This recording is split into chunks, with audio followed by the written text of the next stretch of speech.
was amazed because how inconsistent decisions can be, which is red cards. So we play 10 against 10. So this is what amazed me. It's at this level. It's honestly amazing. Yeah, I was shocked. I think you could see in my face I was shocked. He's obviously gone over. I've not sprinted back in front of him and smashed the ball away. I've touched the ball with the outside of my foot. We just want some consistency.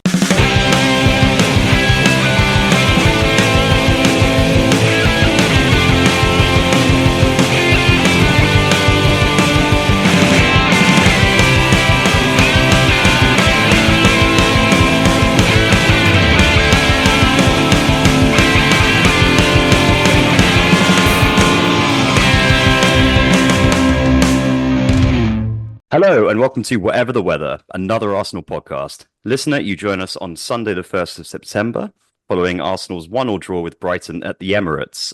This evening I'm joined by James. Hello. And by Keith. Hello.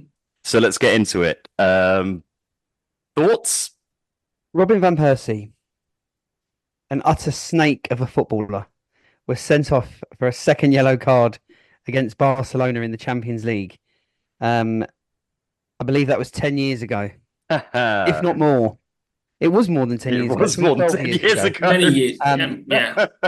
I am that although I dislike that player with every fibre in my body, that red card still frustrates the living crap out of me and boils my blood. Therefore, you can kind of imagine how I feel at yesterday's proceedings. Declan Rice sent off for nudging the ball 2 inches away. The second yellow card. If that is the threshold, if that is deemed kicking the ball away and that is a threshold to send a player off and dramatically affect the outcome of a football match, I'm not sure if this is a sport I want to bother with anymore. Game's gone, mate. I was second that. I was second that, to be honest. It was just a disgraceful decision. I mean, people pay good money to watch football. They don't want to see a game ruined by a power-hungry ref who, let's be honest, is absolutely rubbish at his job and doesn't care how he's seen by the fans. I mean, it was just. I mean, we can get into the first half, the Pedro incident where he kicked the ball away 45 yards and the referee didn't do anything, and then Rice does it like half an inch and he gets whacked up in the air and he gets nothing and he gets sent off. It's just a disgraceful decision. Now, I don't, as you two might know, I can be a bit renty, paranoid at times and think all the refs are against Arsenal. No, I've never heard you express such after the sentiments. game. During the game, I would say something like that, and after the game, I'll be rational and be like, "Well, no, that can't be true." But I just beginning to think there's something there. There is definitely something there now. When you say something because there, when you say something there, what do you mean by we get something there? As a club, we get treated differently. No doubt about it. There's conspiracy against Arsenal. I just think it's a greater force against Arsenal. Most of the rest are from up north. Most of them would have grown up during the X-Ferguson era when us and them were at each other's throats every weekend. They think every Arsenal player is just diving and making it up and faking it. I don't have the statistics on it, but in my lifetime, so in my late 30s, listener, I can't remember a Premier League referee being from London. Yeah, exactly. No, I can't either, to be honest. They all seem to be from the northwest. The northwest. Predominantly from the northwest. So the Midlands and northwest, the Greater Manchester area. There was definitely a period in the 90s or late 90s, early 2000s where Alex Ferguson, it seemed like, had a hold over the referees, that they were enthralled to him and his ways, and we were on the end of a lot of very questionable refereeing decisions. Well, we always have been. I mean, I know every club feels that way, but Arsenal have 2 or 3 that really stick out. I think obviously the Mike Riley in the 49th game, or what would have been the 50th game. And obviously they go. You get a bit of backward and forward. I just can't understand I know, I said about ruining the game and the sport and all that sort of stuff. In football, it's a low scoring sport. So inherently, if you reduce the margins from 11, it's you take a man off, so it's 10v11. The whole dynamic of the game is completely changed. Like it's not like some sports you can still overcome it and you can come from behind and win and whatever. And that, obviously that can still happen in football, but you are dramatically shifting um, the swing of football, which is why a red card is such an important tool for referees to have. As is a penalty. If you give a penalty, and another bugbear of mine, I'm going on a slight tangent as I tend to do, would be like a penalty. The award, the bar to give a penalty, it has become too low because I think there's a statistic that, again, I think 75% of penalties are goals. So you're basically giving someone a goal or a free shot on goal. Back in our day, you'd get indirect free kicks inside the box and things like that. Anyway, my point is the threshold is too low. If that is now the threshold for a second bookable offence, people can scream at me all day long. Oh, it's the letter of the law. He kicked the ball away. He stopped the flow of play. It's a booking. I don't give a shit. It's a second booking. Common sense should prevail there. Yeah. Those two players were at each other. You could see. Declan Rice fouled him earlier on in the game. Got a booking, rightly so. No question. Yeah, I would agree. I think clear booking. That one is a clear booking. Yeah. This passage of play, they were at each other. Declan Rice was unhappy that he gave away the free kick. He stands in front of the ball. The ball is rolled to him. It nudges him on the heel. He flicks at it. And then the player boots him. A sensible referee would have come along, handbags at 10 paces, give them both a stern word in the ear, and on we trot. And nobody, and I mean nobody, has any complaints whatsoever. But, Keith, as you said so earlier on, the referee chooses to make it all about himself. Yeah. Makes a red card and completely changes the course of the game. Yeah. Kevin yesterday wanted to be the star of the show. He wanted to be booed by the Arsenal fans. That's what he wanted yesterday. He got it. He could see the first half. Saka got fouled when he was through and got nothing. The player didn't get booked, and then Partey got booked for the same thing minutes later. The referee knew what he was doing yesterday. He knew what he was doing, and he's got away with it. And it's just annoying that as a club we aren't standing up to it. I think we should.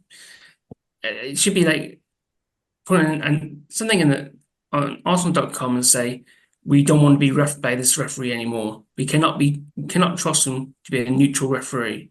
Well, on that, to just jump in there, didn't obviously Mikel, he famously did his disgracia speech last season after the Newcastle game, and he did the whole I'm amazed at the decision on Saturday.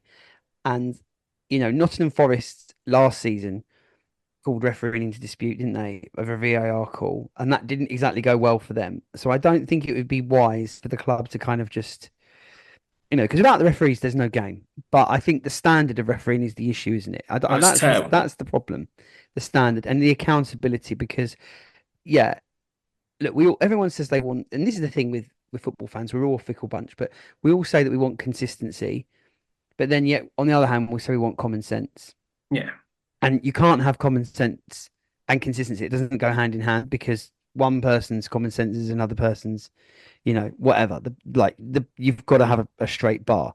But again, I just think when you're making a decision such as a red card, if Declan Rice hadn't been booked and that was the first booking, I wouldn't really have a problem with it. I don't think anyone would. But I think if you're going to make 2 yellows into a red and you're going to do it for something as innocuous as that, I think you need to give your head a wobble. I really do. To me, Veltman, he clearly knew what he was doing. You see so often players, they try and take a quick free kick. They boot it at a player when they're about a yard away from them in order to try and get the other player booked. That is what Veltman is doing there.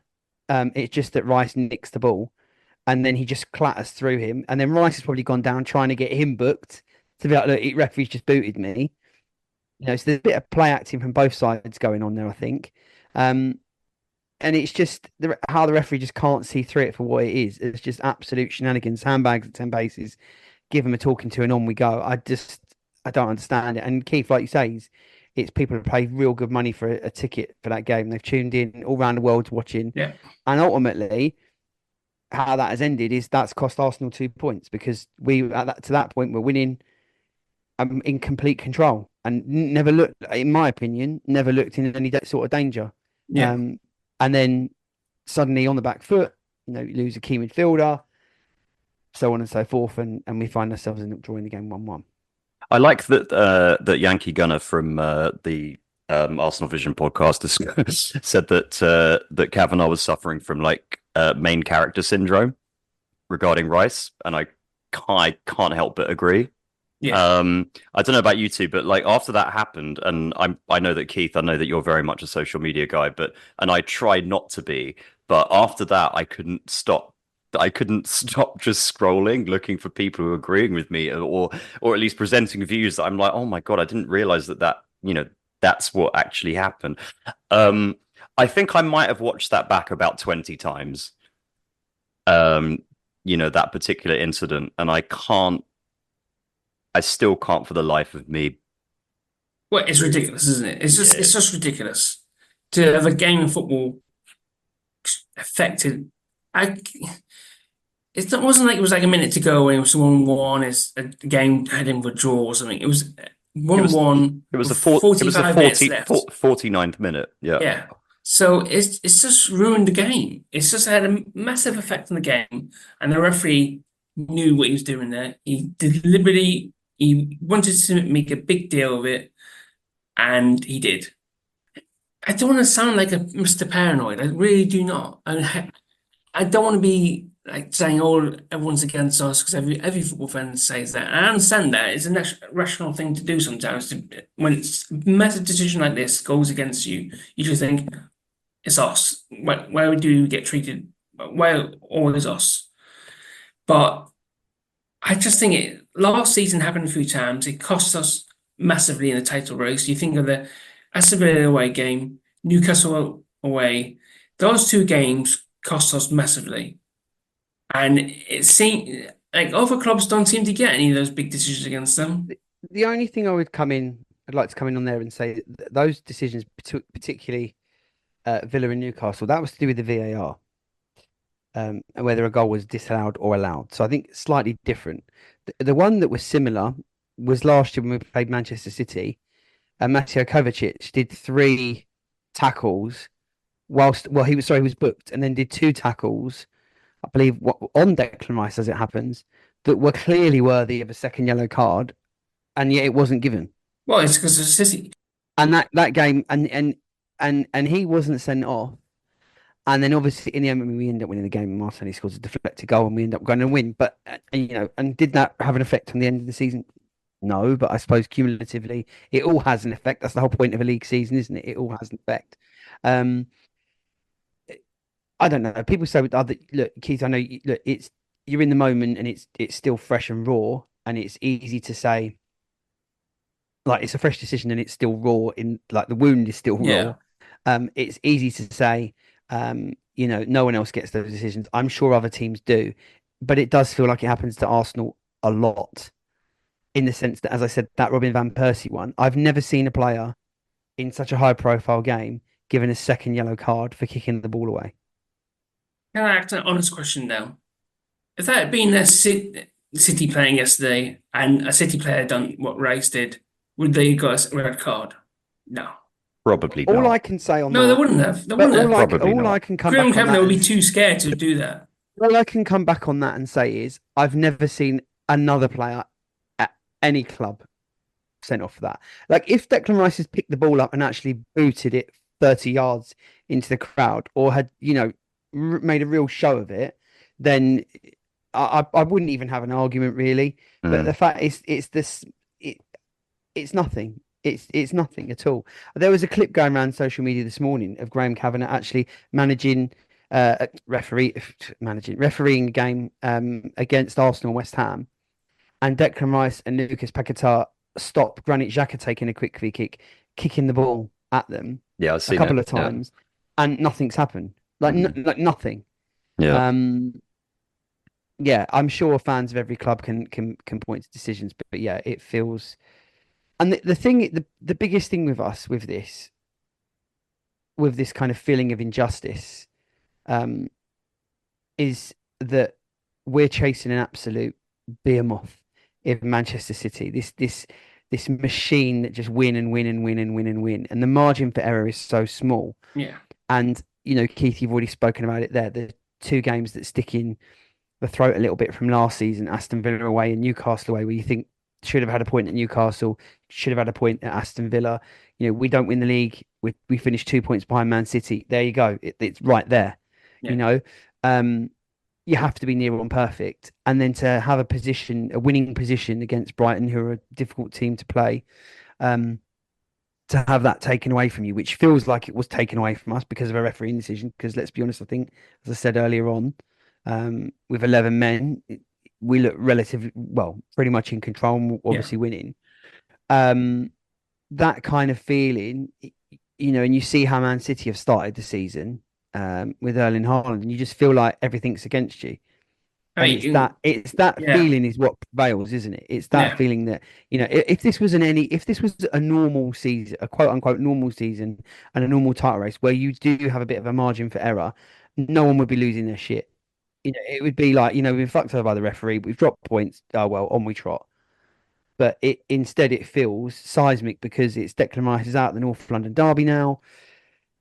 And it's valuable points dropped, even at this early stage. Can I ask you guys something? So some of you both kind of mentioned here, but do we think that there's, Keith has alluded to this, but do we think this is conspiracy or incompetence, or a little bit of both?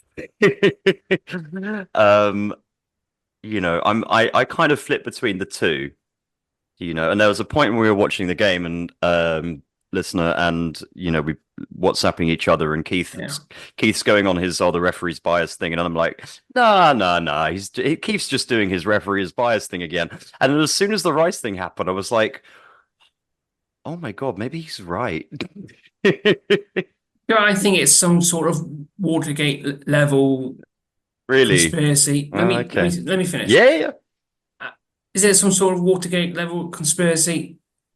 Probably not. No.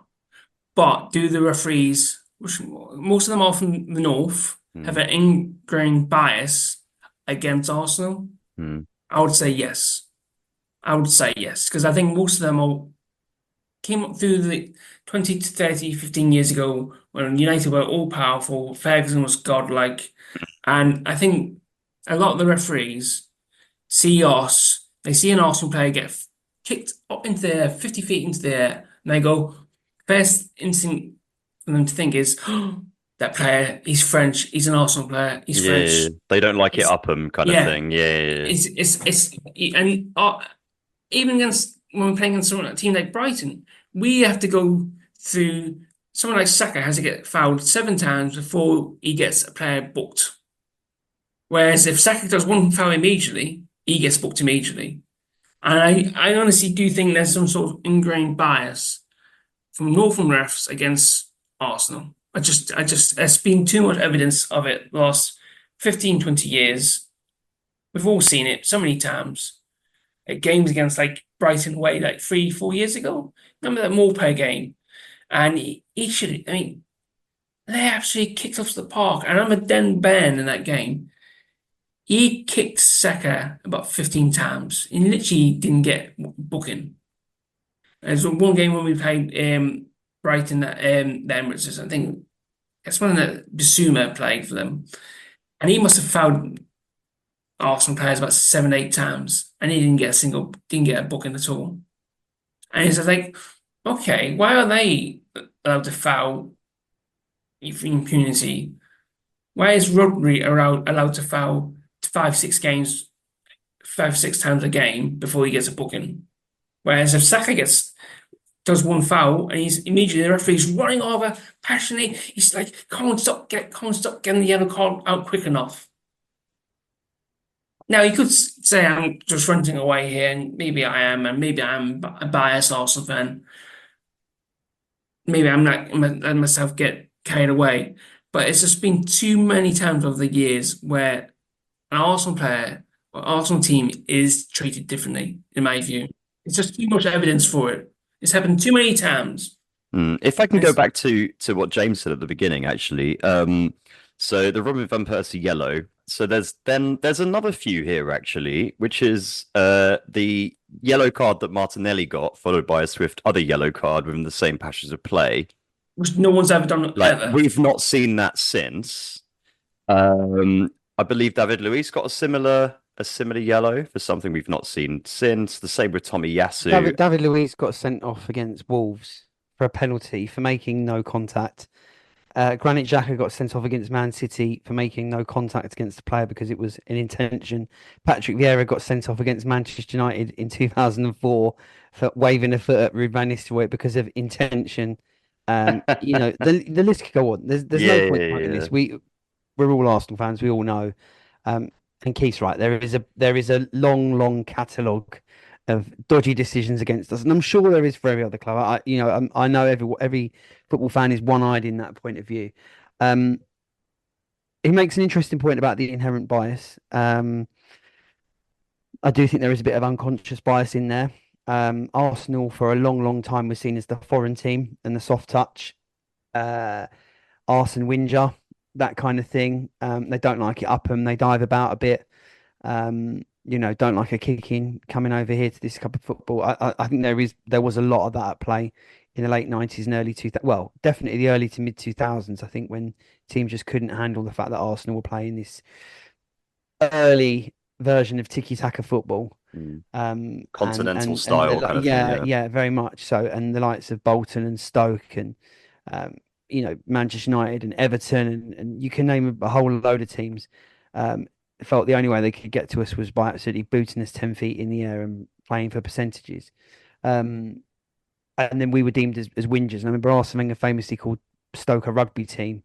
And that was used mockingly against him. When in actual fact, he was pointing out that I think they had Ken Min-Jones up front from the time, but he pointed out that basically every single time they got the ball was just hoof it long and play off the knockdowns. Now, look, there's no right or wrong way to play football, but he was making the point that, things have moved on a little bit in the last 40 odd years, and said it was a rugby style of football. But everyone jumped on that and Pulis and so on and so forth and blah, blah, blah, blah, blah. Look, we've heard it all before. To come back to your question, do I think there is corruption against Arsenal? No, I think it is ranking competence. Ranking competence. I think the officials just are not good enough. They haven't been good enough for a long time. It's no surprise whenever you look at a European Championships or a World Cup that comes round, the English officials are the last to be picked, or they don't get any of the high-profile games. In terms of the game itself, look, let's not get too bogged down. It's hard not to get too bogged down in that decision. Well, that's kind of the problem. It kind of, as you said earlier, it defined the whole bloody game. Like, yeah, exactly. I mean, look, until the referee made it all about him, with that joke of a decision, I think we were playing quite well against a good Brighton team. Look, they're a strange team. I said this in last week's episode with Keith. They're the type of team you don't really know what you're going to get. Like in spells in the game, I watched the game against Man United last week. In spells of that game, they passed the ball around really well. They moved through the lines well, and then other parts of it, they look absolute powder puff. And I think it made them look a bit powder puff in that first 49 minutes. But then, no doubt about it, once things got put in their favour with the man advantage, they looked way in control. And I actually think we did quite well to not lose, to be honest. When you got 10 men with 45, includes injury time, minutes left, I think a draw against a good team like Brighton, who are a good team, they spent £200 million this transfer window, so they're not a small club with no money. I think if you said to me, oh, it's going to be a 1-1 draw, at the minute after Rice got sent off, I would have taken that. Because I said, well, we can't drop 3 points. It's bad enough losing 2 points, but 1 point, take that and go with it. And I think we had chances to win it. They had chances to win it. I think a draw was actually a fair result in the end. And to play like that against 10 men, we had 10 men. I think that's actually we can be proud of ourselves after that game. We stood up with adversity, and we were professional, put it to one side, and we got a point. Yeah, I tend to agree.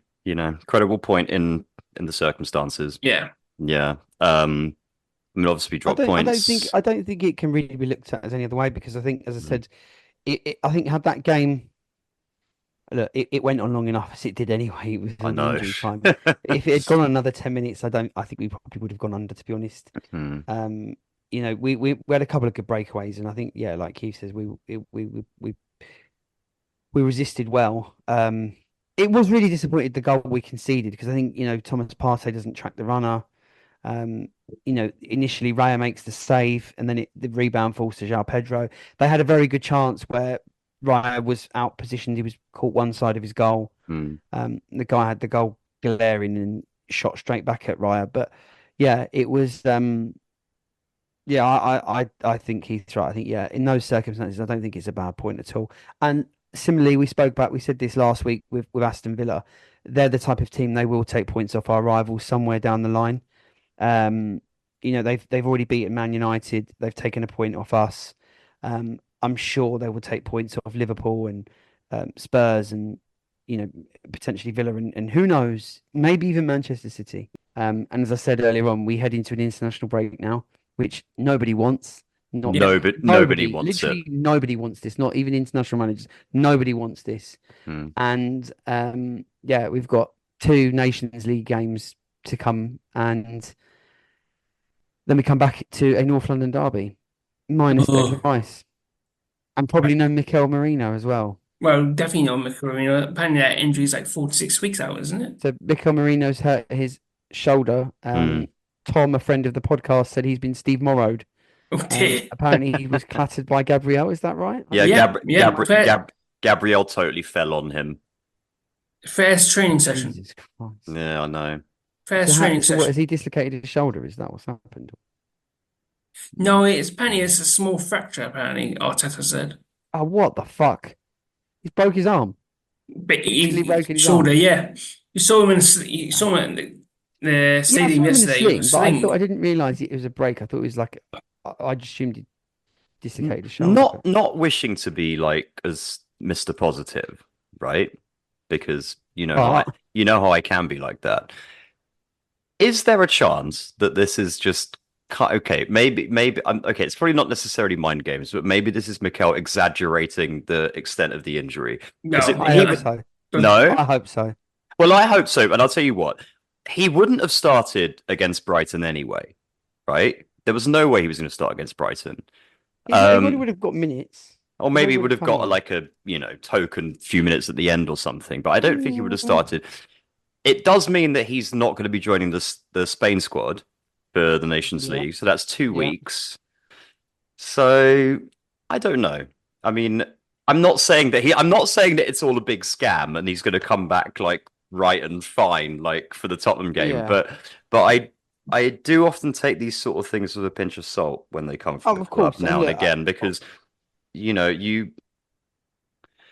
I mean, as we were saying about the Nations League, would you really want, as much as I don't want any of the Arsenal players who play for England to go and play in the Nations League, I also equally, I don't want anyone who plays for Arsenal to play for any other country to go and play in the Nations League, because I just see the whole thing as a waste of time. But the best will in the world, I know he's played for Newcastle briefly in the Premier League, to throw him in for his debut at White Hart Lane is not ideal. It's not ideal. Now, look, he's a big player. He's won the Euros, for goodness sake. I'm sure he's played in big matches his whole career. He's not young. He's 28.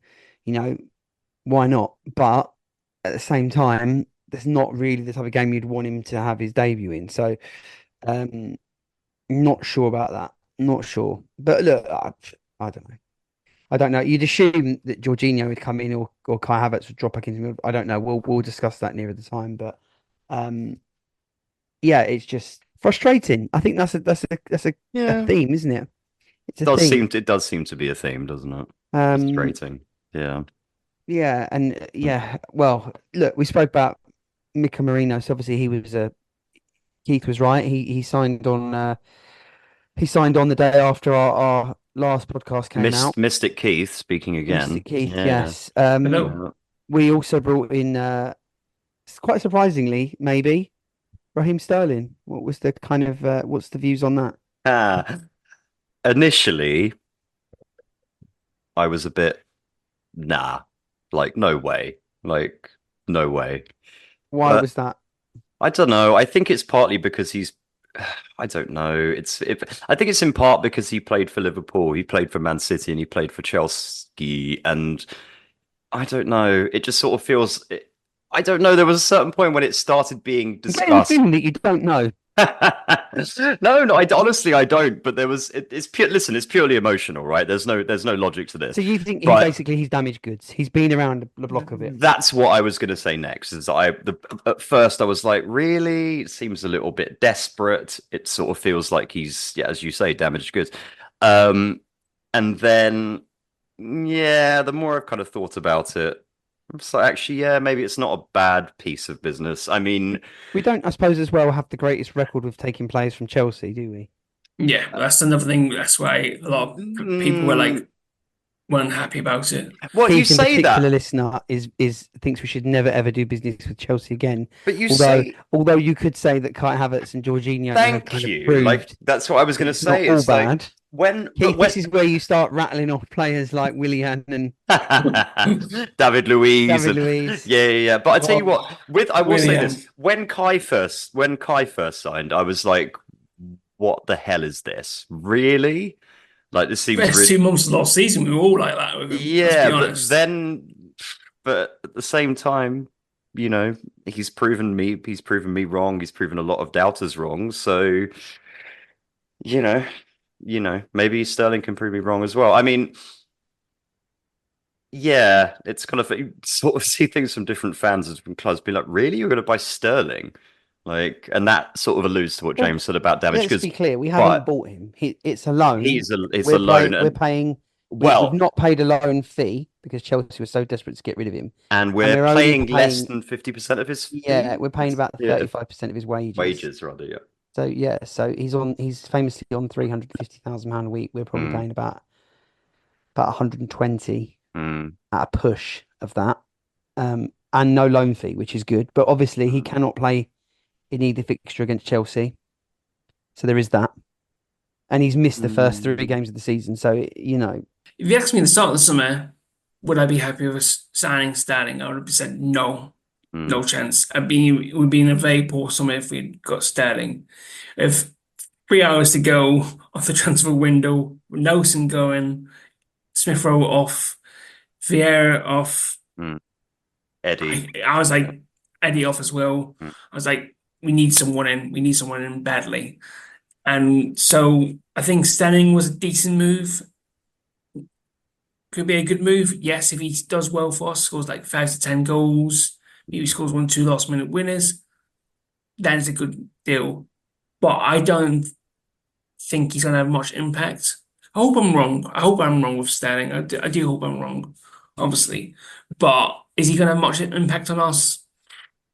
I think it's a good sign. I think in look, if I said to you that you were going to sign on loan with no obligation to buy an experienced player who's got over 80 international caps, scored goals at every level he's played, won the league 4 times, won the FA Cup, Community Shield, League Cup, you know, won all there is to win, played in finals, represented some of the biggest clubs in the country, your ears would be perked up, especially if I said to you that that guy was under 30.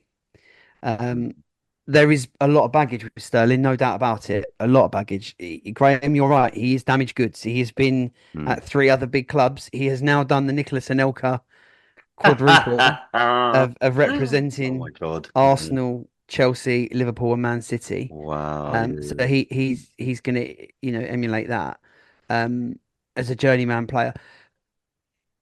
I think it's a bit of a false number to talk about Mikel Arteta's impact with him at Man City. Apparently, they had a good relationship, but he was playing for Pep Guardiola's Man City, who, let's be honest, the last 7 years they've dominated English football, and look, he was a key part of that. But it wasn't Mikel's magic touch. but Sterling is a very good player. It bodes well that he's got a good relationship with the manager anyway. I think Keith, you're right. We needed to get a forward in or someone that could score goals. Yeah. It was quite clear the market is saturated in terms of strikers. We've clearly looked at even Tony and Victor Osimhen.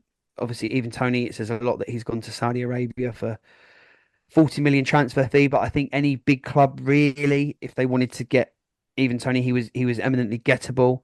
Um, Victor Osimhen, look, there was a lot of wage demands, but he's actually not even gone to Saudi. He's going to be rotting at Napoli for the next 6 months. We didn't want to go for him. Solanke at Bournemouth, I think a lot of people the jury was out whether he was worth the money that Tottenham have eventually paid for him.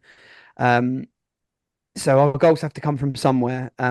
We spoke last week a lot about Gabriel Martinelli and how the goals have dried up. Sterling will at least give him competition. And he's a goal scoring wide forward. There's no getting away from that. You're not going to get loads of assists from Sterling. You're not going to get loads of silky build-up play and crossfield passes and all this sort of stuff. But what you will get is a player who can get in really good positions in the box and can finish. And if he adds that element to the squad, it takes a bit of pressure off.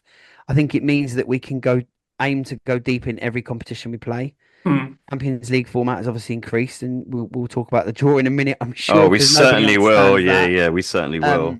Obviously, look, the Carabao Cup, FA Cup, and the league. A lot of people. There's a lot of talk that Mikel Arteta needs to put a bit of silverware on the mantelpiece at the end of this season. And if anyone's going to be aware of that, it's going to be Mikel and as well as that Edu. They will know that they need to validate this project with a trophy of some sort. Dan, I know, would rubbish it and say, well, a Carabao Cup doesn't equal success, but a trophy's a trophy, and we've got to start winning something with this group of players and get the mentality in that position. 100%. So, I think adding Sterling from that point of view ticks every box. The worry is obviously, of course, it's damaged goods. There's a lot of baggage there. Chelsea didn't want him for a reason. It was bombed out of there. Oh, he's signing a player that's over the hill and it's going to upset the apple cart. I think you can cancel all that by saying there's no obligation for us to pay for him. They're basically subsidising his wages. It's a marriage of convenience for this season, and then we see how we end. And there was not a lot in the market, was there? There wasn't a lot on in terms of ingoings for many clubs, really. This window, we all kind of thought anyway it would be about outgoings. Obviously, we kicked off the window signing Calafiori, who we haven't seen much of, but we all assume that he's going to give us some depth at centre back and left back. That's some good cameos, though. Which we kind of and we all spoke that we wanted to sign a proper left back to replace Zinchenko. So that stability there, added with Timber, who's going to feel like a new signing because he only played 2 full matches last season.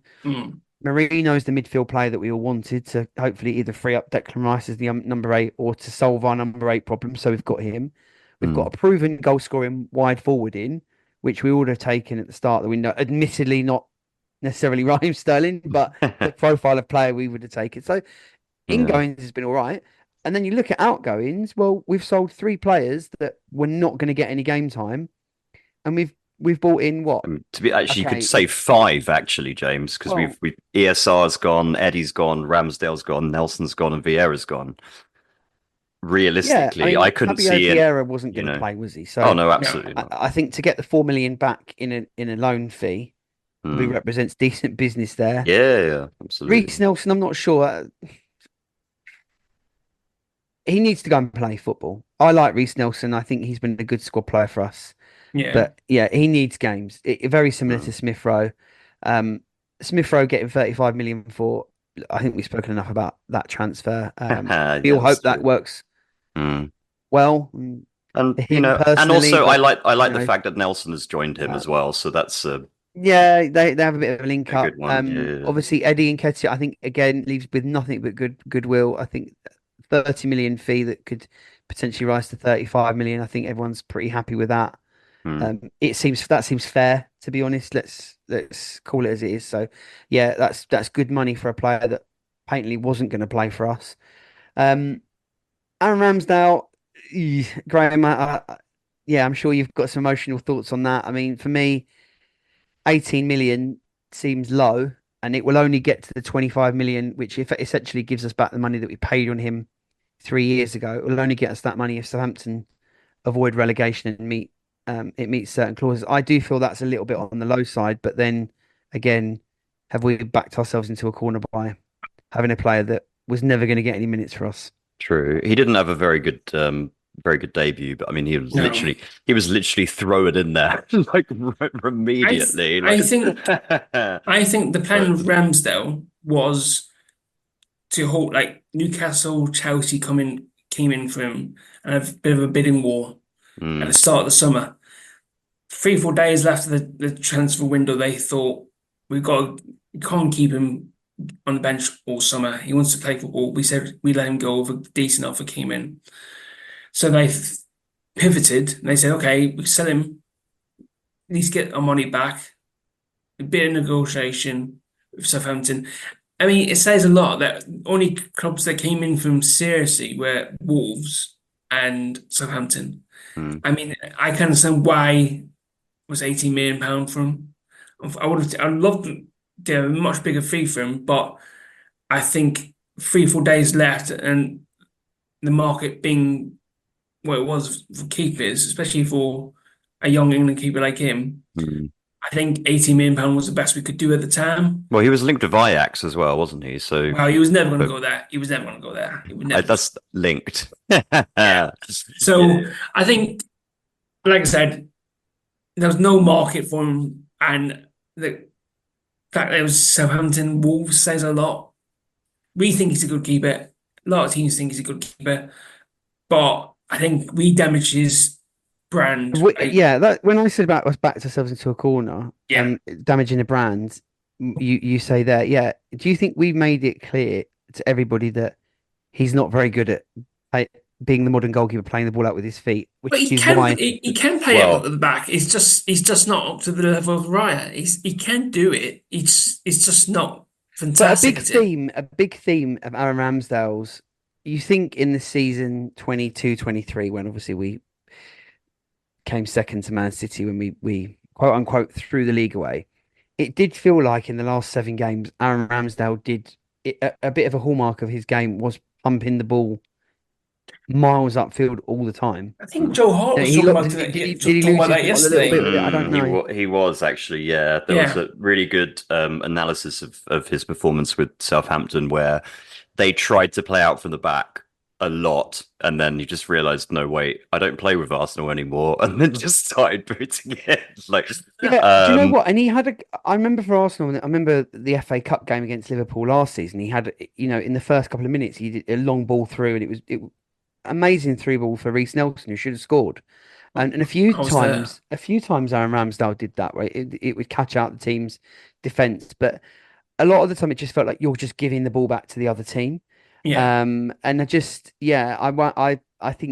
Keith, I think you're right. I think we did damage his reputation a bit. I think you make a fair point. There wasn't much of a market, and you know what? I think if Dan was on here, he'd probably say this. So I'm gonna slip into his shoes and say it for him. Sometimes, as a club, I think you've got to take a little bit of a loss for the player, and I think Arsenal had a little bit of acknowledgement that we didn't want to. Aaron Ramsdale's a good guy.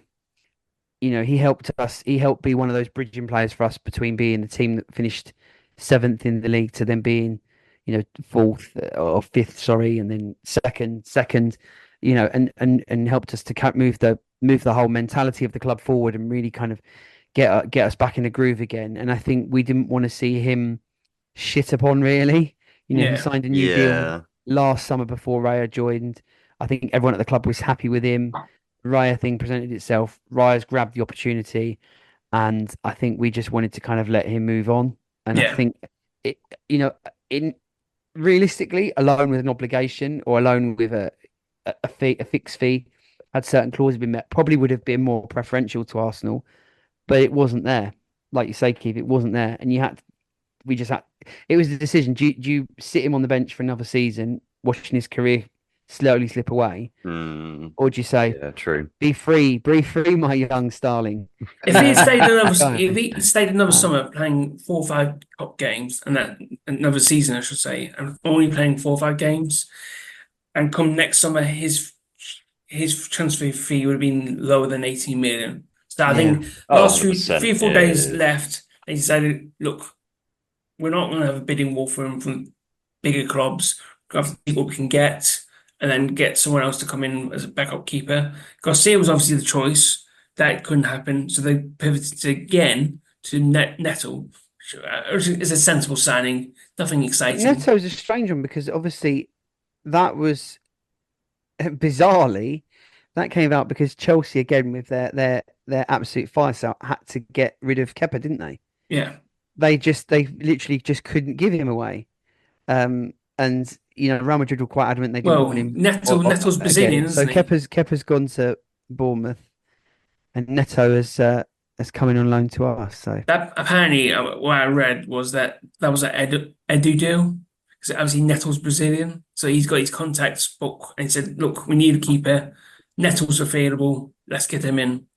So, yeah. Well, yeah. So. I mean, I heard similar. I heard that there was some gentle nudging that Kepa would be a good choice for Bournemouth to free up Neto. So yeah, it all sort of fell in place. Those deals happen quite a lot on deadline day, don't they? Or in and around deadline day, where it is it's that marriage of convenience. So yeah. So okay. So thoughts on the transfer window as a whole, or deadline day? Are you pleased? Not pleased? I would say you've done more. 5 right now. A 5 out of 10 window. I would say 5 out of 10. Wow, that very harsh. That's very harsh. Okay, maybe a 6 and change hold up. Hold that. Let's. I'll go and Graham. Selling wise, I'd say an 8. No, it's an overall score. You can't. Yeah, okay. Graham, what do you think? How do you rate the transfer window for Arsenal? I'd probably go with maybe a 7.5. I think we sold very well. Especially when you consider that Emil Smith Rowe, Eddie, and Nelson are kind of, I hate the term academy products, academy graduates, should we say? Yeah. So, and again, at the same time, I hate the fact when people say, "Oh, well, we spent no money on them." Well, we only spent money on building up their careers. But yeah, I think the outs are very good business. I think that we spoke about this, or I think you guys spoke about this previously. Is Vieira was kind of going nowhere. You guys already mentioned Ramsdale. He couldn't be sitting on the bench for an entire season. Nelson, Eddie, and ESR. They needed an attachment there, but they. Let's be honest, but they needed to happen. Yeah. So yeah, and also something as well. Equally so, you could say something like Charlie Patino, because he went for like £1 million. I mean, a couple of years ago, people were singing his name. I think there's a couple. And I think him, Raw Waters as well. The club let him go. Amanda Cozier-Dewberry, who went to Brighton, who, funnily enough, turned down a new deal at Arsenal to sign for Brighton because he wanted to get game time, and then Brighton have gone and sent him on loan to Blackburn.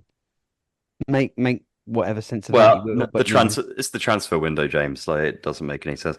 In terms of incomings, Raya, obviously, we already knew what he could do. Calafiori, I think we've still got, we've not seen a lot of what he can do.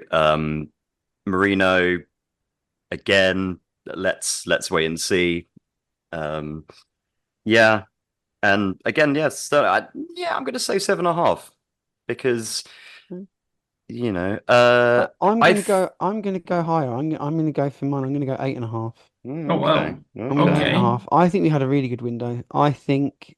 I tell you what. Let me look at it a different way. For this to be a 10 out of 10 window, Arsenal needed to have signed a left back, a midfielder, and a striker.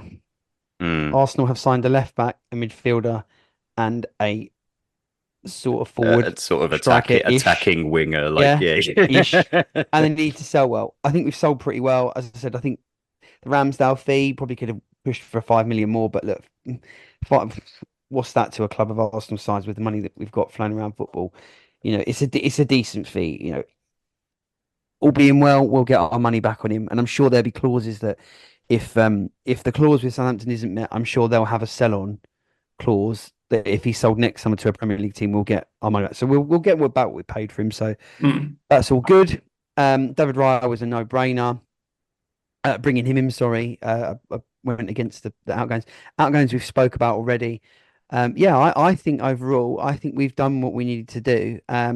My only, it's just a shame that that mythical forward, be that Benjamin Sesko or whoever else, didn't present itself. I don't know who it would have been. I was hoping for something miraculous. I remember we did a podcast towards the end of last season. We said sort of dream signings, or if we could buy a player from the Premier League, and I said um, Michael Elise, and I think you and Dan both said Alexander Isak, and I suddenly thought, oh, if we could get Alexander Isak, that would be Very an true. incredible signing. But yeah, it wasn't Yeah. meant to be. But yeah, I think a solid 8.5.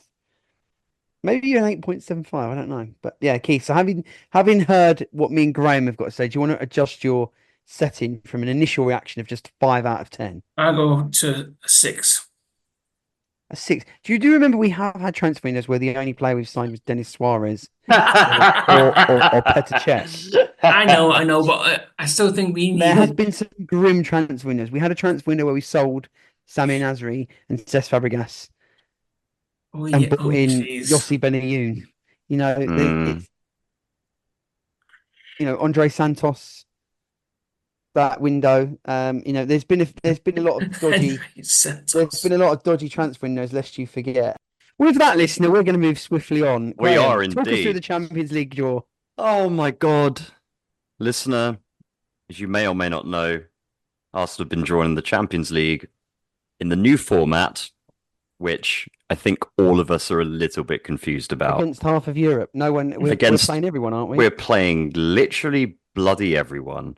So we are playing Atalanta away. We are playing PSG at home. We are playing Shakhtar Donetsk at home. We're playing Inter Milan away. We're playing Sporting away. We're playing Monaco at home. And we're playing we're playing Dinamo Zagreb at home, and we're playing Girona away. So the new model for the Champions League this year is a 36 team league, as opposed to the previous model with the groups of 4. I kind of like this. Okay. Why? I don't know. I feel like it adds more it kind of makes the game more interesting. Well, listen, I think we all know the reason why this has been done. Why they've moved. The reason why they've moved to this model. Well, no, it's obviously it is motivated by money, but it's not only that. It's because it's a way of. It is. Of course it is. That. It That's is the that. main reason. Well, it is that, yes, absolutely. But I think Graham's trying to say it's to stave off a Super League. It is to stave off the Super League. Thank Okay. you, James. So that's kind of why I can see where they've gone with this model. I think it's going to make it interesting that you're playing, that you're playing, 7 different teams. You're not playing. There's not a home and away leg. The model is quite funny. Like, so you I like it. I like you it. actually like it. So I think. Well, I don't like the draw. Mm. Draw was fucking weird. The occasion Cristiano of the draw Ronaldo was standing around pushing a stupid. button like it was an episode of the fucking A Tipping Point or something like that was bizarre. So yeah, the draw was ridiculous. How the actual workings of it, of this kind of league format, early stage league format, come to pass, I have no clue. Because it will obviously then break off and there'll be a round of 16, then the traditional quarterfinal, semi-final, final. So how all that breaks up, I have no idea.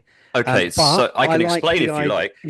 I wouldn't bother. We'll worry about that when we come to it. But I do think generally the fact that you're not playing the same old games that have no jeopardy home and away. I think the group stage had just got very tired and boring.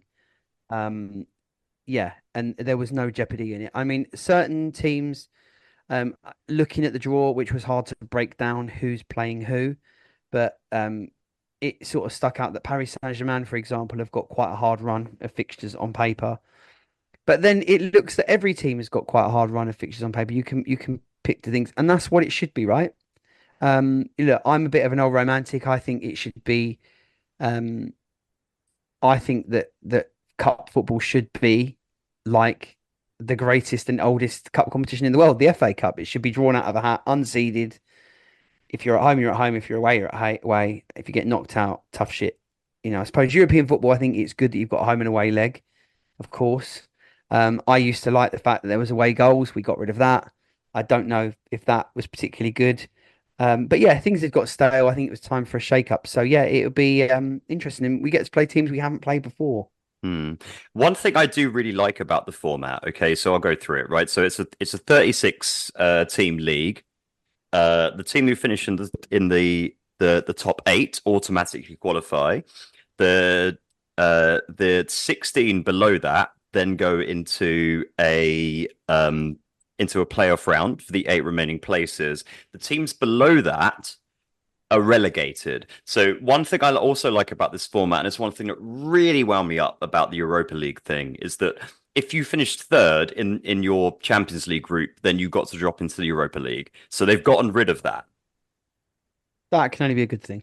And I really do think that's a good thing, because it used to really wind me up with the Europa League. It's like you could have a really good, you could have a really good group stage, and then all of a sudden you're inundated by all of these teams who finished third in the Champions League. And it's like, well, why that did indeed cost us in Arsene Wenger's final season, and we end up running into Atletico Madrid.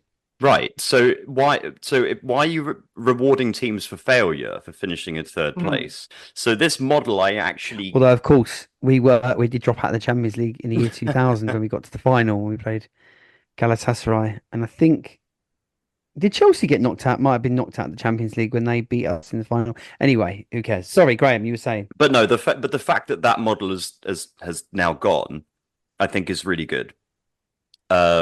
Yeah, I've got to be honest. That you've cheered me up with that, because I think that's a good thing. But as to the rest of it, I'm still none the fucking wiser.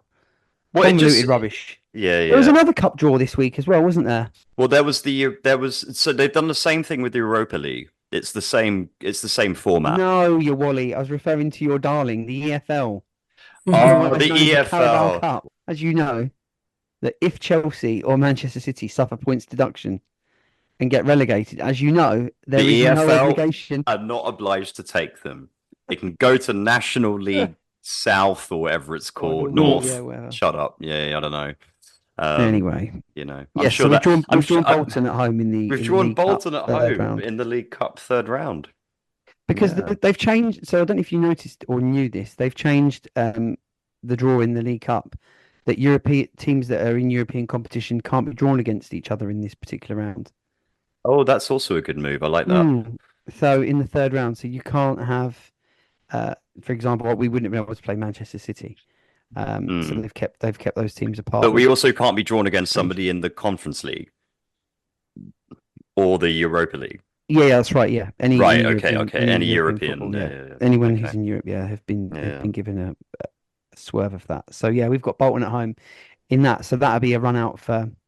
And where? Who would that be a run out for? Ethan Nwaneri, Jakob Kiwior. We all thought he was going to go. He didn't. No, it makes sense. No, but it makes sense because like who are we going to start against? As you guys mentioned before, we've got we're in 3 cup competitions this year as well as the Premier League. Like who's going to start the?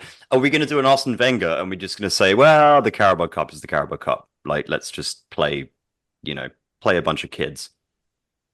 I think we should try and win every trophy that we're in, but it would be ridiculous I say this about to burst into laughter. It'd be ridiculous to start Bukayo Saka in a league. Well, exactly. Like don't give Arteta ideas. Well, he is a listener, Keith. So thank you for listening to Whatever the Weather, another Arsenal podcast. If you like what you heard, please remember to follow us on social media at WTW1985. We're on Instagram, Threads, and Twitter. We don't like to call it X.